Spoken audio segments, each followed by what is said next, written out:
Ladies and gentlemen, welcome to this special broadcast organized by the Policy Center for the New South. It is my pleasure to moderate today's discussion on a topic that is both timely and vital for African economies: advancing inclusive and sustainable industrial development in Africa. We are witnessing a deep reconfiguration of the global economic landscape. Global supply chains are being reshaped, trade tensions and geopolitical conflicts are intensifying, and the world is undergoing profound technological, environmental, and demographic transitions. The rise into economic fragmentation is redefining how countries interact, trade, and grow, and no region is insulated from its effects. Africa stands at a critical crossroads. On the one hand, these global shifts expose persistent vulnerabilities such as underdeveloped industrial bases, infrastructure deficits, and a continued dependence on commodity exports. On the other hand, they also present new strategic opportunities to rethink industrial strategies, diversify economies, and build more resilient, inclusive, and sustainable growth models. In this context, our conversation today seeks to explore how Africa can confront these challenges, harness emerging opportunities, and lay the groundwork for a new phase of transformative industrial development. I have the great pleasure of welcoming a distinguished guest to join us in this discussion, Dr. Arkebe Oqubay, former senior minister and special advisor to Ethiopia's prime minister, and who is currently a British Academy Global Professor at the School of Oriental and African Studies at the University of London. Dr. Oqubay, thank you for joining us. Okay. First of all, Dr. Oqubay, in today's era of growing geoeconomic fragmentation, characterized by shifting global supply chains, strategic decoupling, and competing industrial models, what are Africa's primary industrial challenges, and where do you think the continent's most promising opportunities lie? The first starting point should be that the biggest vulnerability of Africa emanates from the lagging economic transformation in the continent. In the last 50 years, our research shows that the growth rate in Africa was about 3.5%. And the world average annual growth was about 3.1%. It had been quite a modest growth rate. Also, it's not as high as Asia, which is about 5% for the last 50 years.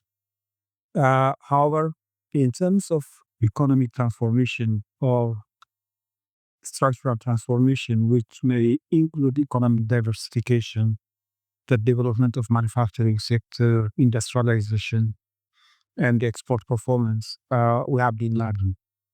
And this makes us quite vulnerable to external shocks. So this is the first point we need to recognize. Secondly, the world we live in is changing, not in a negative way, but it's changing, which offers challenges and opportunities as well. So uh, in terms of volatility and the increased protectionism and fragmentation, that is a major threat, challenge for many African countries. And we have seen the most recent party, for instance, by some of the advanced economies has affected African countries. But we also need to recognize that one of the key uh, developments is that the global south, its economic power, its share in the global economy and in manufacturing and the exports sector has grown fast. And Africa can tap this potential by closely working with economies in the global south. In addition to this, technology offers us both challenges as well as opportunities. In terms of opportunity, we may not need to repeat or to replicate what others have been doing in terms of some technology or infrastructure programs. In telecom, we have been able to tap the latest technologies and in many technological fields, we have ample opportunities to benefit from it, including green technologies, digital technologies. So this offers us both an opportunity and challenge, and African governments should be able to tap both sides. Green transformation and climate change are also critical issues, and we have to look at it from the perspective how can we use this uh, to build carbon neutral economy and also to ensure we develop green industrialization. And this can also be a source of opportunity. And many African governments are making some progress in this respect. And I should mention that Morocco is one of the countries that has been building on these opportunities. Thank you very much, Dr. Arkebe, for these insights. You've outlined the stakes and possibilities very clearly. Let's now maybe take a closer look at Africa's position or current position within this complex landscape. And my question is, how would you assess Africa's current position in global industrial value chains, and what critical gaps need to be addressed in order to boost resilience and value capture? Yeah, the first point we need to recognize is that measuring industrial capacity in terms of manufacturing value added, Africa's uh, Africa accounts about 2% of global manufacturing outputs. And when we look at export of manufacturing output, it is even lower, 1.1%. And Africa's share in terms of global GDP is about 3%, which while in terms of population, it's about 18% of all its population. So this clearly shows us that the economic contribution is marginal. And beyond that, even manufacturing's contribution is marginal. When we also look at exports of manufacturing, it's even lower. This presents us a major issue. How can we accelerate industrialization in the new environment is going to become a critical issue. And we have also to remember that the performance in terms of manufacturing and industrial chains is not uniform across countries. Some countries are making some good progress, and some countries are not equally making similar progress. If we look at automotive industry, for instance, South Africa and Morocco have done quite significant show in this respect.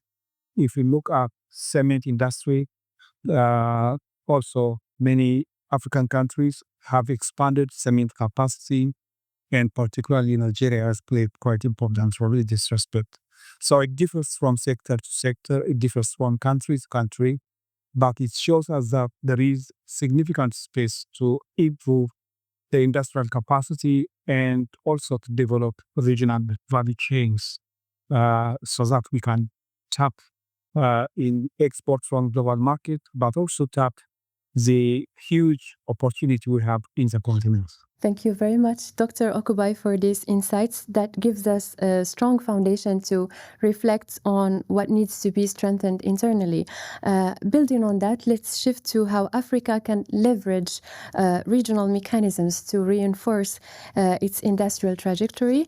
And I would like to ask, how can deeper regional integration, particularly through the AfCFTA, act as a buffer against global fragmentation? And in what ways can it catalyze industrial development by promoting intra-African trade and creating efficient regional value chains?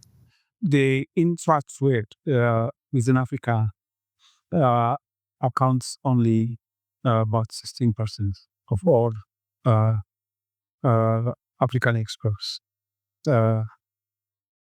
This needs to be expanded. And from the economic integration of the continent, we can see two aspects. First, the continent has come quite a long way since the establishment of 1963 Organization for African Unity, then going through establishment of African Union, the establishment of regional economic communities like ECOWAS, East African communities, South African region communities, and African Continental Free Trade Area was also established in 2022. And in the last 3 years, some important steps have been taken, and these measures are going to be important. The regional integration will have to go in different ladders. First, a bilateral trade cooperation among neighboring countries or different African countries is going to be important. There are some products which may be needed from Uganda in Nigeria, or from Nigeria, let's say, in Central African Republic. So expansion of this bilateral trade is one important element that contributes to regional economic integration. Second aspect is these regional economic communities like ECOWAS need to be strengthened so that trade activity within among the countries, because they are neighboring countries, can be expanded. And then we have to take important measures to boost also at continent level. And we need to address the constraints. What are the constraints? First is infrastructure. Infrastructure connectivity is critical to boost intra-Africa trade. In terms of infrastructure also, energy comes important because we need to produce goods, and the Continental Free Trade Area provide free exports among countries without any duties, import duties, which means that we have to manufacture more. We have to produce goods so that we can trade. So we have to boost energy. We have to build industrial hubs, industrial clusters, so that we can produce value-added goods which need to be exchanged. We also need to harmonize systems related with customs, related with intra-trade among countries to facilitate. And we also need to put the regime or argument in various fields, including like procedures linked with point of origin or level of origin. All this needs to be taken measures, and I'm very optimistic that many African countries are taking practical steps to boost in these terms. And Morocco has also taken quite important initiatives to invest in other African countries, to promote trade with other African countries, and also expand its activities and support in areas like transformation of agriculture, which benefits from production of fertilizer, and companies like Oqubay are playing important role. Many thanks, Dr. Oqubay. These practical policy levers are essential for making integration work for industry. Let's now bring sustainability into the conversation, as it's increasingly becoming a key pillar of modern industrial strategies. Which sectors do you think hold the greatest promise for delivering economic and environmental dividends? And how should green industrial policies be designed to ensure they are inclusive and appropriately scaled? First, every sector and every industrial activity will benefit from greening or from being sustainable. And here there are important considerations we need to look at as Africans. First, our continent is the most vulnerable to climate change impacts. It's, I would say, the number one victim, or the number one region affected by climate change. So for us, working for environmental sustainability means reducing the damage. And secondly, the world is moving towards carbon neutral economy, and Africa has not yet industrialized. And whatever investment we make in industrialization, if we make it from the very beginning green, sustainable, and one example is, for instance, industrial parks or industrial clusters, you can make some low carbon industrial parks.